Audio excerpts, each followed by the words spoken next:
दोस्तों, इस वीडियो में आप देखेंगे एक फैंटेसी एडवेंचर मूवी की कहानी। दादी नानी की कहानियों पर आधारित इस जबरदस्त फिल्म की कहानी शायद आपने सुनी हो पर देखी नहीं होगी। इस फिल्म से न सिर्फ आपको काफी कुछ सीखने को मिलेगा बल्कि कहानी का अंत देखकर आपका दिल भी खुश हो जाएगा। इसलिए वीडियो को पूरा आखिरी तक जरूर देखें। अब कहानी शुरू करते हैं। फिल्म की शुरुआत में राजा चार्ली को दिखाया जाता है जो अपने दोनों बेटे जॉन और रॉन को बताते हैं कि कई सालों पहले तुम्हारे परदादी को एक दुष्ट जादूगर जमूरा उठा ले गया था, पर तुम्हारे दादाजी ने उसके खिलाफ लड़ाई लड़ी और जादूगर की जादुई छड़ी तोड़ दी, जिससे जादूगर हार कर वहाँ से भाग गया। फिर तुम्हारे दादाजी उस जादूगर का सारा सामान यहाँ उठा लाए और वो सामान हमारे महल के तहखाने में सील करवा दिया। ये सुनकर दोनों बेटे राजा से पूछते हैं कि पर वो जादूगर कहाँ गया? तो राजा बताते हैं कि जादूगर हमारे राज्य के सीमा के पास स्थित अंधेरे रहस्यमय जंगल में रहने चला गया और कई सालों से वो उसी जंगल में कहीं छिप कर रहता है, इसलिए उस जंगल में जाने पर रोक है और वहाँ कोई नहीं जाता। इस घटना के बारे में जानने के बाद जॉन और रॉन धीरे धीरे बड़े होने लगते हैं। राजा का बड़ा बेटा जॉन तलवारबाजी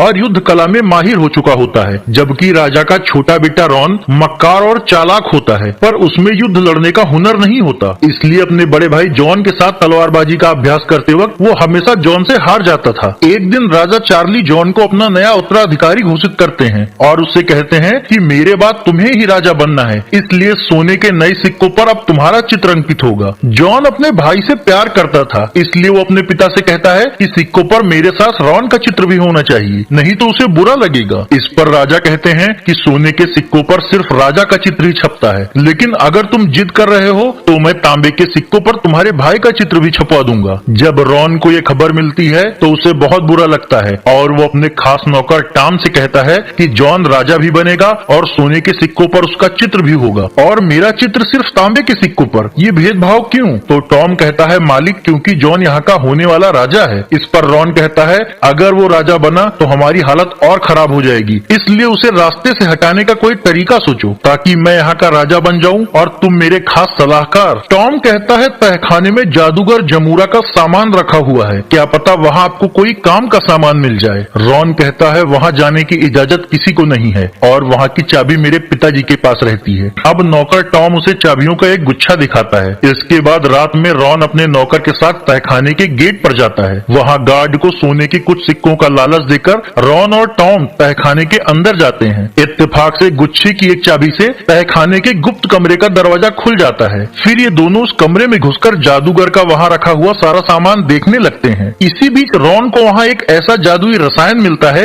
जिसको पीने से किसी की भी याददाश्त जा सकती है। रॉन टॉम से कहता है इससे मेरा काम हो जाएगा, तुम यहाँ रखा हुआ बाकी का सामान भी अपने कपड़ों में छिपाकर यहाँ से बाहर ले चलो। इसके बाद रॉन याददाश्त मिटाने वाला वो रसायन अपने बोतल में रखी शराब में डाल देता है। फिर तहखाने के बाहर आकर वो गार्ड को उस बोतल की शराब पीने को देता है। गार्ड शाही शराब समझकर वो शराब पी लेता है, जिससे उसकी याददाश्त चली जाती है और उसे कुछ भी याद नहीं रहता कि वो कौन है और यहाँ क्या कर रहा है। इस बात से रॉन बहुत खुश हो जाता है। इसी बीच उसका नौकर भी कपड़ों में छिपाकर बाकी जादुई रसायन बाहर ले आता है और फिर ये दोनों महल के अपने कमरे में चले जाते हैं। अगले दिन जब जॉन शिकार पर जाने लगता है तो रॉन भी अपने नौकर टॉम को लेकर उसके साथ निकलता है। रॉन अपने भाई से कहता है क्यों ना आज हम अंधेरे जंगल में चलें, तो जॉन उससे कहता है कि उस रहस्यमय जंगल में जाने पर रोक है, लेकिन रॉन उसे डरपोक कहकर उकसाता है, तो जॉन वहाँ जाने के लिए तैयार हो जाता है। फिर वो लोग वहाँ से आगे बढ़ते हैं। इन लोगों के साथ दो सैनिक और जॉन का नौकर भी होता है। काफी देर चलने के बाद इन लोगों को वहाँ से थोड़ी दूरी पर अंधेरा जंगल दिखने लगता है, तो रॉन बाकी लोगों को वहीं रुकने को कहकर जॉन के साथ जंगल के करीब जाता है। वहाँ रॉन जॉन को रसायन मिली हुई शराब की बोतल देते हुए कहता है कि अंदर चलने से पहले इसे पी लो। जॉन वो शराब पी लेता है, जिससे उसकी याददाश्त चली जाती है और उसे कुछ भी याद नहीं होता कि वो कौन है और यहाँ क्या कर रहा है। अब मौके का फायदा उठाकर रॉन उससे कहता है कि तुम एक राहगीर हो जो इस जंगल से होकर जा रहे थे। ये सुनकर जॉन शराब की वो बोतल लेकर जंगल के अंदर चला जाता है। वहाँ से थोड़ी दूरी पर खड़े सैनिकों और जॉन के नौकर को कुछ पता नहीं चल पाता कि रॉन ने जॉन के साथ क्या किया है, लेकिन जॉन को जंगल के अंदर जाते देखकर उसका नौकर दौड़ते हुए आता है और जंगल के अंदर जाकर जॉन को बुलाने लगता है, लेकिन तभी वो नौकर पेड़ बन जाता है। इस दौरान उसके मुंह से निकली चीख सुनकर रॉन, टॉम और बाकी सैनिक वहाँ से महल की तरफ भागते हैं। महल पहुंचकर रॉन अपनी आंखों पर पानी लगा लेता है और फिर रोने का नाटक करते हुए राजा और रानी से कहता है कि मेरा बड़ा भाई पता नहीं क्यों अंधेरे जंगल में चला गया, मैंने उसे रोकने की बहुत कोशिश की। ये सुनते ही राजा और रानी बहुत दुखी हो जाते हैं, तो रॉन उनसे कहता है कि आप लोग चिंता मत कीजिए, मैं अंधेरे जंगल में जाऊंगा और उसे ढूंढकर वापस लाऊंगा। अगले सीन में अंधेरा जंगल दिखाया जाता है। जंगल के अंदर एक झोपड़ी होती है। वहाँ एक बूढ़ा माली जिसके पैरों में जादुई रस्सी बंधी होती है उस झोपड़ी से निकलता है और वहाँ के पेड़ों को पानी देने लगता है। तभी जंगल के अंदर भटक रहा जॉन झोपड़ी के पास पहुँच जाता है। वो बूढ़े माली से बात करने की कोशिश करता है, लेकिन इसी बीच झोपड़ी से जादूगर जमूरा बाहर आता है। वो जॉन से पूछता है कि तुम कौन हो और इस जंगल में कैसे आए। जॉन कहता है, मुझे मेरे बारे में कुछ भी याद नहीं है, मैं यहाँ जंगल के अंदर बने रास्तों के जरिए आया हूँ। ये सुनकर जादूगर चौंक जाता है और उससे कहता है कि इस जंगल में कदम रखने वाला हर इंसान पेड़ बन जाता है, फिर आखिर तुम कैसे बच गए। जॉन कहता है, इस जंगल में ऐसा क्या है। तो जमूरा कहता है, क्योंकि मैंने इस जंगल पर अपना जादू कर रखा है। जॉन पूछता है, तुमने ऐसा क्यों किया है। तो जादूगर कहता है, क्योंकि जिस काम को पूरा करने के लिए मैं इतने सालों से यहाँ हूँ, मैं नहीं चाहता कि कोई यहाँ कर उस काम में कोई भी बाधा डाले। जॉन कहता है, तो फिर मैं पेड़ क्यों नहीं बना। अब जादूगर उसके सर पर हाथ रखकर उसे चेक करता है और उससे कहता है कि तुम्हारा दिमाग बिल्कुल खाली है, इसलिए पेड़ बनने वाले जादू का तुम पर कोई असर नहीं हुआ। इसके बाद जमूरा जॉन से पीछा छुड़ाने के लिए उससे कहता है कि तुम जंगल के पार जाओ, वहाँ तुम्हें काफी कुछ मिलेगा। जॉन को कुछ पता नहीं होता, इसलिए वो उसके बताए रास्ते पर जाने लगता है। इस दौरान बूढ़ा माली उसे एक जादुई लकड़ी देता है, पर जॉन को नहीं पता होता कि ये लकड़ी जादुई है, इसलिए वो उस लकड़ी को लेकर वहाँ से आगे बढ़ता है और जंगल को पार करते हुए एक दूसरे राज्य में पहुँच जाता है। अब क्योंकि उसे कुछ भी याद नहीं होता, इसलिए वो बस चलता ही जाता है। फिर रात हो जाने पर वो जंगल में रुकता है। अंधेरे में उसके पास की जादुई लकड़ी ट्यूबलाइट की तरह रोशनी देती है। अगले दिन अंधेरे जंगल का सीन दिखाया जाता है, जहाँ जादूगर माली से कहता है कि तुम्हें मैंने इस खास किस्म के पेड़ का ख्याल रखने के लिए गुलाम बनाया है, इसीलिए जितनी जल्दी हो सके इस विशेष पेड़ को और बड़ा करो ताकि मैं अपनी योजना को अंजाम दे सकूं। इधर आगे बढ़ रहे जॉन को एक तालाब के पास एंथोनी नाम का एक आदमी रोता हुआ मिलता है। जॉन के पूछने पर एंथोनी उसे बताता है कि मैं एक किसान हूँ, कुछ दिनों पहले आग लगने से मेरा खेत और घर सब जल गया और अब मेरे पास कुछ भी नहीं बचा है। वहाँ दूसरी ओर दिख रही लड़की से मैं प्यार करता हूँ, वो मुझसे शादी करने वाली थी, लेकिन अब मेरे कंगाल होने के बाद वो दूसरे से शादी कर रही है, इसलिए मैं अपनी जान देने जा रहा हूँ। इस पर जॉन उससे कहता है कि वो लड़की तुम्हारे जायदाद से प्यार करती है, तुमसे नहीं। जॉन को नहीं पता होता कि उसकी बोतल के शराब में याददाश्त मिटाने वाला रसायन है, इसलिए वो गम भुलाने के लिए एंथोनी को थोड़ी शराब पीने को देता है। शराब पीते ही एंथोनी भी सब कुछ भूल जाता है और अब वो दोनों एक साथ खुशी से वहाँ से आगे बढ़ते हैं। अगले सीन में रॉन और उसके नौकर टॉम को दिखाया जाता है, जो राजा से झूठ बोलकर जॉन को ढूंढने के बहाने बाहर निकलते हैं, पर अंधेरी जंगल में न जाकर वो दोनों पड़ोस के राज्य के एक सराय में जाकर रुकते हैं। सराय के कमरे में रॉन टॉम से कहता है कि यहाँ से वापस लौटने के बाद हम अपने माता पिता से झूठ बोलेंगे कि हमने जॉन को जंगल पहाड़ सब जगह तलाश किया, पर वो हमें नहीं मिला। नौकर उससे पूछता है कि ये झूठ बोलकर आपको क्या मिलेगा। तो रॉन कहता है कि जब मेरे माता पिता को पता लगेगा कि जॉन नहीं मिला, तो आखिर में वो मुझे ही नया राजा घोषित कर देंगे। इधर भटकते भटकते जॉन और एंथोनी भी इसी राज्य के एक बाजार में पहुंच जाते हैं। इस दौरान जब जॉन बाजार में तलवार देख रहा होता है, तभी वहाँ एक रथ में बैठी हुई राजकुमारी वीना गुजरती हैं। उसे देखते ही जॉन को उससे प्यार हो जाता है। जॉन एंथोनी से पूछता है कि ये कौन है, तो एंथोनी कहता है कि तुम्हारी तरह मुझे भी कुछ याद नहीं है। फिर भूख लग जाने की वजह से इत्तेफाक से दोनों उसी सराय में पहुंच जाते हैं जिसमें रॉन अपने नौकर के साथ ठहरा हुआ होता है। वहाँ खाना खाते वक्त जॉन सराय की मालकिन से बाजार में दिखने वाली लड़की के बारे में पूछता है, तो मालकिन उससे कहती है कि वो यहाँ के राजा विल्सन की बेटी वीना है। जंगल के पास की पहाड़ी में रहने वाले ड्रैगन ने राजा को धमकी दी थी कि अगर वो अपनी बेटी को उसके हवाले नहीं करते तो वो उनके पूरे राज्य को तहस नहस कर देगा। इसलिए मजबूरी में राजा ने अपनी बेटी को ड्रैगन के पास भेजा है। राजा के सैनिक राजकुमारी को वहीं ले जा रहे हैं। फिर मालकिन दोनों से खाने के पैसे मांगती है, लेकिन दोनों ये भूल चुके होते हैं कि खाने के लिए पैसे भी लगते हैं। इसलिए एंथोनी कहता है कि मैं इसके बदले कोई भी काम कर सकता हूँ। तो मालकिन कहती है, इस सराय चलाने के लिए मुझे एक आदमी की जरूरत है, क्या तुम यहाँ रहना चाहोगे। एंथोनी इसके लिए तैयार हो जाता है, जबकि जॉन सराय मालकिन से उसकी तलवार लेकर राजकुमारी वीना को बचाने जाने लगता है। एंथोनी उससे कहता है कि दोस्त, इसमें बहुत खतरा है, पर फिर भी अगर तुम जा रहे हो तो मैं यहाँ तुम्हारा इंतजार करूंगा। अब जब जॉन वहाँ से निकल जाता है तो ऊपर के कमरे में रुका टॉम एंथोनी से पूछता है कि वो कौन था। एंथोनी कहता है कि मुझे भी नहीं पता। उधर जॉन जंगल के रास्ते आगे बढ़ रहा होता है। अब तक सैनिक राजकुमारी की पालकी लेकर पहाड़ी पर ड्रैगन की गुफा के पास पहुंच चुके होते हैं। वो लोग राजकुमारी को रथ से नीचे उतार देते हैं और राजकुमारी गुफा के अंदर चली जाती है। इसके कुछ देर बाद जब जॉन वहाँ पहुँचता है तो वहाँ राजकुमारी की पालकी टूटी और बिखरी हुई पड़ी दिखाई देती है। ऐसा लगता था कि जैसे उस पर कोई हमला हुआ हो। तो राजकुमारी को खोजने के लिए जॉन गुफा के अंदर जाता है। थोड़ी देर खोजने के बाद आखिरकार उसे राजकुमारी जंजीरों छेदों से बंधी हुई मिलती है। वो जॉन से पूछती है कि तुम कौन हो और यहाँ क्यों आए हो। जॉन कहता है कि मैं कौन हूँ इसका तो मुझे भी नहीं पता, पर मैं तुम्हें छुड़ाने के लिए यहाँ आया हूँ। इस पर वीना कहती है अगर मैं ड्रैगन को यहाँ नहीं मिली तो वो मेरे राज्य को जला देगा। जॉन कहता है उससे मैं निपट लूंगा। फिर वो वीना की जंजीर खोलकर उसे वहाँ से ले जाने लगता है। तभी वो ड्रैगन वहाँ आ जाता है। वीना को वहाँ न पाकर वो गुस्से से आग बबूला हो जाता है और गुफा के द्वार की तरफ उन दोनों का पीछा करता है। ये देखकर जॉन वीना को वहीं रुकने को कहकर खुद ड्रैगन से लड़ने चला जाता है। अब दोनों में लड़ाई शुरू हो जाती है। ड्रैगन उसको बार बार ठोकर मारकर दूर ढकेल देता है और उस पर आग उगलकर उसे जलाने की कोशिश करता है, पर जॉन उसके हमलों से बचने की कोशिश करते हुए उस पर अपनी तलवार से एक के बाद एक कई वार करता है। लेकिन ड्रैगन बहुत ताकतवर होता है और वो जॉन को घायल कर देता है। फिर जैसे ही वो राजकुमारी की तरफ बढ़ता है, जॉन बीच में आकर उसे जादुई लकड़ी दिखा देता है। लकड़ी की ऊर्जा से ड्रैगन की आंखें चौंधियाने लगती हैं और वो पीछे हटने लगता है। मौका देखकर जॉन छलांग लगाकर ड्रैगन की गर्दन काट देता है। ये देखकर राजकुमारी खुशी से जॉन को गले लगा लेती है और जॉन के हाथ में हुए जख्म पर अपने कपड़ों से पट्टी बांध देती है। जॉन कहता है मुझे तो पता ही नहीं था कि ये लकड़ी जादुई है। वीना कहती है हाँ, इसे संभाल कर रखो।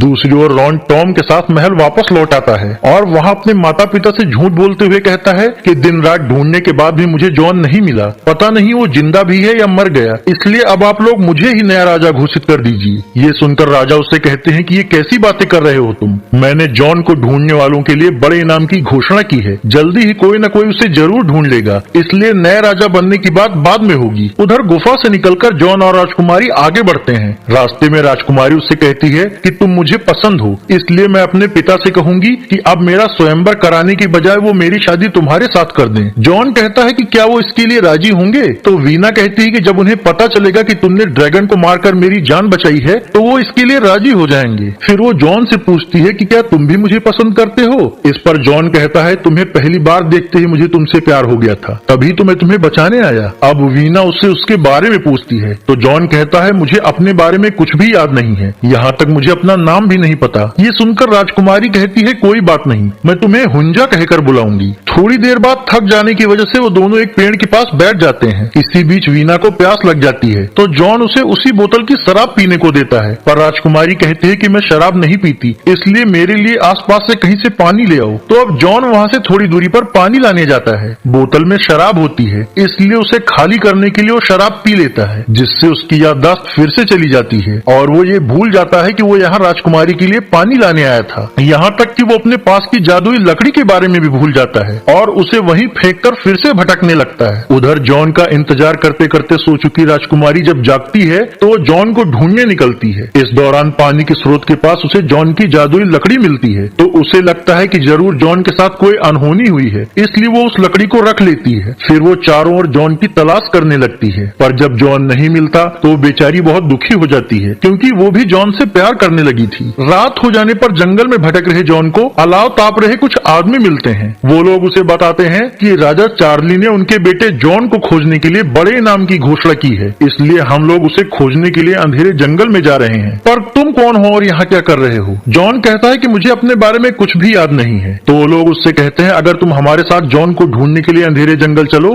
तो हम इनाम में से थोड़ा हिस्सा तुम्हें भी दे देंगे। उन लोगों को ये नहीं पता होता कि वही जॉन है और न ही जॉन को अपने बारे में कुछ पता होता है, इसलिए वो उन लोगों के साथ जाने के लिए तैयार हो जाता है। अगले दिन सराय में काम कर रहे एंथोनी को दिखाया जाता है। अब वो और मकान मालकिन एक दूसरे से प्यार करने लगे थे। उधर जॉन उन खोजी लोगों के साथ घोड़े पर सवार होकर आगे बढ़ रहा होता है और इधर राजकुमारी थक हार कर अपने महल वापस लौट आती है। उसके पिता राजा विल्सन अपनी बेटी को जिंदा देखकर बहुत खुश होते हैं। अब राजकुमारी अपने माता पिता से कहती है कि जिसने मुझे बचाया मैं उसी से शादी करना चाहती हूँ, इसलिए मेरा स्वयंवर मत कराइए। तो राजा उससे कहते हैं पर तुम कह रही हो कि वो कहीं चला गया, इसलिए मुझे तुम्हारी शादी के लिए स्वयंवर प्रतियोगिता करानी ही होगी, क्योंकि ये हमारे खानदान की प्रथा है। जो भी उस प्रतियोगिता में जीतेगा उसी से तुम्हारी शादी होगी। इस पर राजकुमारी कहती है पर मैं उसी लड़के से प्यार करती हूँ। तो राजा कहते हैं उसका अभी कुछ अता पता नहीं है, इसलिए मुझे स्वयंवर की प्रतियोगिता की घोषणा करनी ही होगी। अब राजा विल्सन के आदेश पर उसके सैनिक चारों तरफ राजकुमारी के स्वयंवर के लिए पर्चे चिपकाने लगते हैं। दूसरी ओर जॉन उन खोजियों के साथ अंधेरे जंगल के पास पहुंच जाता है, पर उसके अंदर जाते ही बाकी सभी लोग पेड़ बन जाते हैं। अब जब जॉन को अपने पीछे कोई नहीं दिखता तो वो अकेले जंगल में आगे बढ़ता है। अगले सीन में जादूगर को दिखाया जाता है, जो माली से कहता है कि एक बार ये पौधा बड़ा हो गया तो मैं इससे अपने लिए नई जादुई छड़ी बनाऊंगा और फिर मैं राजा के खानदान को तहस नहस करके पूरी दुनिया पर राज करूंगा। अब तक जॉन भटकते हुए फिर से जादूगर की झोपड़ी के पास पहुंच जाता है, पर उसे ये याद नहीं होता कि वो यहाँ पहले भी आ चुका है। जादूगर उसे वहाँ देखकर फिर से चौंक जाता है और उससे कहता है कि तुम फिर से यहाँ आ गए और इस बार भी तुम पेड़ बनने से बच गए। तो जॉन उससे कहता है कि मैं तुम्हें नहीं जानता, क्या मैं यहाँ पहले आ चुका हूँ? ये सुनकर जादूगर समझ जाता है कि फिर से इसकी याददाश्त चली गई है। जॉन के हाथ पर बंधी पट्टी देखकर जादूगर उससे पूछता है कि तुम्हारे हाथ पर ये चोट कैसे लगी? जॉन की याददाश्त जा चुकी होती है, इसलिए वो जादूगर से कहता है कि मुझे नहीं पता। तो जादूगर कहता है इस घाव पर बंधे कपड़े से मैं तुम्हें ये बता सकता हूँ कि इसे आखिरी बार किसने छुआ था। जॉन कहता है ठीक है। दूसरी ओर नया राजा न बनाए जाने से रॉन अपने पिता पर खींचा हुआ होता है। तभी उसका नौकर टॉम उसे वीना के स्वयंवर का पर्चा दिखाता है। उसे पढ़कर रॉन टॉम से कहता है अगर मैंने प्रतियोगिता जीत ली तो राजकुमारी भी मेरी हो जाएगी और उनका राज्य भी। टॉम कहता है हाँ मालिक, तब आप यहाँ और वहाँ दोनों राज्य के राजा बन जाएंगे। ये सुनकर रॉन बहुत खुश हो जाता है और अपने पिता के पास जाकर उनसे वीणा के स्वयंवर में जाने की इजाजत लेता है। तो राजा उससे कहते हैं कि बेटा तुम जा तो रहे हो पर तुम लड़ाई में कमजोर हो। रॉन के पास जादूगर का सामान था, इसलिए वो अपने पिता से कहता है कि आप चिंता मत करें, मैं ही जीतूंगा। दरअसल राजा को अब तक ये नहीं पता होता कि रॉन ने तहखाने से जादूगर का सामान चुरा लिया है। दूसरी ओर अंधेरे जंगल में जादूगर जॉन के बाजू पर बंधे कपड़े को पानी में डालकर कुछ मंत्र पढ़ता है, जिससे पानी में राजकुमारी की तस्वीर दिखने लगती है। जादूगर कहता है इसी ने तुम्हारे जख्म पर अपना कपड़ा बांधा था। याददाश्त की वजह से जॉन राजकुमारी को पहचान तो नहीं पाता, पर उसका दिल फिर से राजकुमारी पर आ जाता है, इसलिए वो जादूगर से उस लड़की के बारे में पूछता है। तो जादूगर बताता है कि ये राजा की बेटी वीना है और कुछ ही दिनों में इसकी शादी का स्वयंवर होने वाला है। जो भी शूरवीर स्वयंवर की प्रतियोगिता जीतेगा उसकी शादी राजकुमारी से होगी। ये सुनकर जॉन कहता है कि मैं भी जाऊंगा इस प्रतियोगिता में। अब जॉन से छुटकारा पाने के लिए जादूगर उसे एक पुराना जंग लगा कवच देता है। जॉन को ये नहीं पता होता कि जंग लगा कवच बेकार होता है, इसलिए वो जादूगर का दिया कवच पहनकर राजा चार्ली के महल जाने के लिए वहाँ से निकल पड़ता है। उधर रॉन अब तक टॉम के साथ राजा चार्ली के महल पहुँच चुका होता है। वहाँ राजा उससे कहते हैं कि तुम हमारे पड़ोसी राजा के बेटे हो, हमें तुम्हारे बड़े भाई के गायब होने का अफसोस है। फिर राजा उसे महल के एक कमरे में जाकर आराम करने को कहते हैं। कमरे में जाकर रॉन प्रतियोगिता जीतने के लिए एक जुगाड़ लगाता है और अपने नौकर के साथ मिलकर जादूगर का एक रसायन अपनी लाठी की नोक पर डालता है, जिससे लाठी का आगे का हिस्सा लोहे का बन जाता है। अब वो टॉम से बताता है कि प्रतियोगिता में आए सभी लड़ाकों को लड़ाई के लिए लकड़ी की लाठी इस्तेमाल करनी पड़ती है, पर जादुई रसायन से मेरी लाठी का अगला हिस्सा फौलाद बन चुका है, इसलिए अब मैं ही जीतूंगा। अगले दिन प्रतियोगिता देखने के लिए जनता इकट्ठा होती है और राजा भी प्रतियोगिता का उद्घाटन करने के लिए एक मंच पर अपने परिवार के साथ मौजूद होते हैं। राजकुमारी इस उम्मीद में होती है कि काश इस प्रतियोगिता में उसको ड्रैगन से बचाने वाला होंजा भी आ जाए। अब प्रतियोगिता में भाग लेने वाले सभी योद्धा अखाड़े में पहुंचना शुरू कर देते हैं, पर जब जॉन नहीं आता तो वीना निराश हो जाती है। अगले सीन में सराय के पास काम कर रहे एंथोनी को दिखाया जाता है। तभी कवच पहनकर घोड़े पर बैठा जॉन वहाँ से गुजरता है, पर उसको कुछ याद न होने की वजह से वो एंथोनी के पास नहीं रुकता, लेकिन एंथोनी उसकी तलवार से उसे पहचान लेता है। जॉन के वहाँ न रुकने पर उसे काफी हैरानी होती है। थोड़ी देर में जॉन स्वयंवर वाली जगह पर पहुँच जाता है। आयोजन के कर्मचारी उसको जंग लगा कवच पहनकर देखकर उसका मजाक बनाते हैं और प्रतियोगिता में शामिल करने के लिए उसका नाम पूछते हैं। जॉन को अपना नाम नहीं पता होता, इसलिए वो अपना नाम शूरवीर लिखवाता है। इसी बीच एंथोनी भी वहाँ पहुँच जाता है और वो जॉन से बात करने की कोशिश करता है, पर जॉन उससे कहता है कि मैं तुम्हें नहीं पहचानता। एंथोनी के समझ में नहीं आता कि जॉन ऐसा क्यों कह रहा है। अब राजा प्रतियोगिता शुरू करने का आदेश देते हैं। सबसे पहले रॉन और वहाँ आए बाकी प्रतियोगियों में मुकाबला होता है, जिसमें एक एक करके रॉन अपने लाठी से सभी योद्धाओं को हरा देता है। वहाँ किसी को नहीं पता होता कि उसने अपनी लाठी के नोक को लोहा बनाया हुआ है। हेलमेट लगाए होने की वजह से वीना जॉन को नहीं देख पाती, इसलिए वो निराश होकर स्वयंवर से उठकर महल में चली जाती है। इधर प्रतियोगिता में अब जॉन का लड़ने का नंबर आता है, तो वो अपनी लाठी लेकर घोड़े पर बैठकर प्रतिद्वंदी का मुकाबला करने आगे बढ़ता है, पर इस दौरान उसका पुराना जंग लगा कवच टूटकर गिरने लगता है। पर इत्तेफाक से जॉन के लाठी का निशाना उसके प्रतिद्वंदी के शरीर में लग जाता है, जिससे वो प्रतिद्वंदी गिर जाता है और जॉन जीत जाता है। एंथोनी भी खुश होकर उसे शाबाशी देने लगता है। इसके बाद दूसरे राउंड में रॉन अपनी फौलादी लाठी के दम पर फिर से कुछ और प्रतियोगियों को हराकर फाइनल में पहुंच जाता है। ये सिलसिला जारी रहता है और फिर जॉन भी अपने हुनर से बाकी प्रतिद्वंदियों को हराकर सेमीफाइनल में पहुंच जाता है। इधर राजा राजकुमारी को प्रतियोगिता देखने के लिए वापस बुलाते हैं। अब तक रॉन ने जॉन को नहीं देखा होता, लेकिन जब जॉन सेमीफाइनल की लड़ाई के लिए जाने लगता है तो रॉन की नजर उस पर पड़ जाती है। जॉन को वहां देखकर रॉन हैरान रह जाता है। तो अब टूटा फूटा टॉर्च पहना हुआ जॉन सेमीफाइनल में अपने प्रतिद्वंदी को घोड़े से गिराकर हरा देता है और फाइनल में पहुंच जाता है। फिर वो राजा के सामने जाकर अपना हेलमेट उतारता है। उसे देखकर राजकुमारी बहुत खुश हो जाती है और राजा से कहती है कि यही है वो जिसने मुझे ड्रैगन से बचाया। पर याददाश्त जाने की वजह से जॉन राजकुमारी को नहीं पहचान पाता। अब ये सभी लोग राजा के दरबार में जाते हैं। वहाँ जॉन सबके सामने कहता है कि मुझे नहीं याद है कि मैंने कभी किसी ड्रैगन को मारा। तो राजकुमारी उसके हाथ के घाव पर बंधा कपड़ा दिखाकर उसे याद दिलाने की कोशिश करती है, लेकिन उसे कुछ भी याद नहीं आता। वीना राजा से कहती है कि अब जब ये वापस आ गया है तो प्रतियोगिता रद्द करके मेरी शादी इससे कर दीजिए। लेकिन रॉन को ये मंजूर नहीं होता, इसलिए वो राजा से कहता है ये कौन है और इसने ड्रैगन को मारा है या नहीं इसे खुद नहीं पता। इसलिए नियम के मुताबिक जो फाइनल जीतेगा उसी को राजकुमारी मिलनी चाहिए। बेचारा राजा नियम से मजबूर होता है, इसलिए वो कहता है कि ऐसा ही होगा। अगले दिन भी जब वीना जॉन को याद दिलाने में नाकाम रहती है तो वो समझ जाती है कि कुछ गड़बड़ है, इसलिए वो चुपके से रॉन के कमरे में जाती है। तभी रॉन भी टॉम के साथ अपने कमरे में आ जाता है तो राजकुमारी जल्दी से बेड के नीचे छिप जाती है। वहाँ रॉन टॉम से कहता है कि अच्छा है कि यहाँ किसी को ये नहीं पता कि वो मेरा ही भाई है और हमने ही रसायन पिलाकर उसकी याददाश्त गायब की है। टॉम कहता है मालिक अब आप फाइनल में उसे कैसे हराएंगे? तो रॉन कहता है जैसे हमने अब तक अपनी फौलादी लाठी के जरिए बाकी लोगों को हराया है। जादुई रसायन ने हमारी लाठी को वज्र बना दिया है। बेड के नीचे छिपी राजकुमारी ये सब सुन लेती है और अब उसे ये सारा माजरा समझ में आ जाता है। थोड़ी देर बाद राजकुमारी फौलादी रसायन ले जाकर अपने पिता को दिखाते हुए कहती है